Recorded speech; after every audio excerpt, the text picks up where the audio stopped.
कन्हैया दीवाना बैरिया चौक।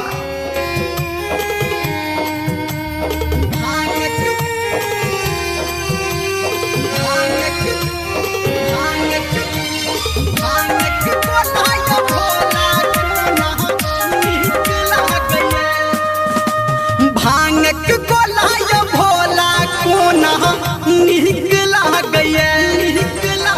भांग गोलाय भोला कोना निकला गया।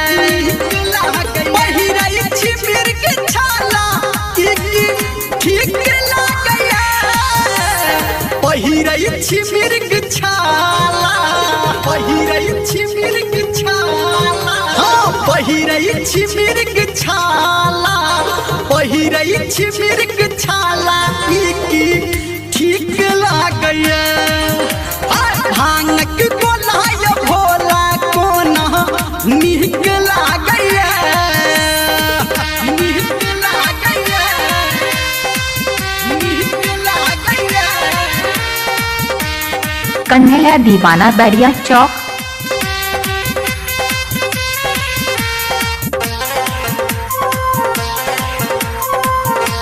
कन्हैया दीवाना बैरिया चौक। मिसरी मलाई छोड़ के आहा चिलम में दही छिफूकियो। हमारा त लागे बहबा आहा के लागई नहीं भूखियो। हाँ मिसरी मलाई छोड़ के आहा चिलम में दही छिफूकियो। हमारा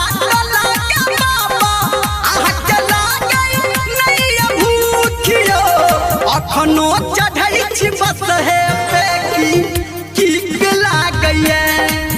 यो भांग गोलाय भोला कोना निकला गया। यो बाबा निकला गया, निकला गया। Kanhaiya Deewana Bairiya chowk. Kanhaiya Deewana Bairiya chowk. Music by DJ Balkrishna. हरदम रहै छी मातल भोला अपना अहाँ मगन में। चढ़बैल जल एलौं भोला अहाँ के हम शरण में। अहाँ के हम शरण में। हाँ हरदम रहै छी मातल भोला अपना अहाँ मगन में। चढ़बैल जल एलौं हम अहाँ के शरण में। कहैया धर्मेंद्र चित लग गया।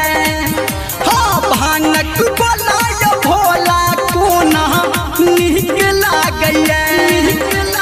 पहिराई छिमिर के छाला ठीक लग गया। पहिराई छिमिर के छाला, पहिराई छिमिर के छाला, हाँ पहिराई छिमिर के छाला, पहिराई छिमिर के छाला ठीक लग गया। भांग गोलाय भोला कोना निकला गया। कन्हैया दीवाना बैरिया चौक।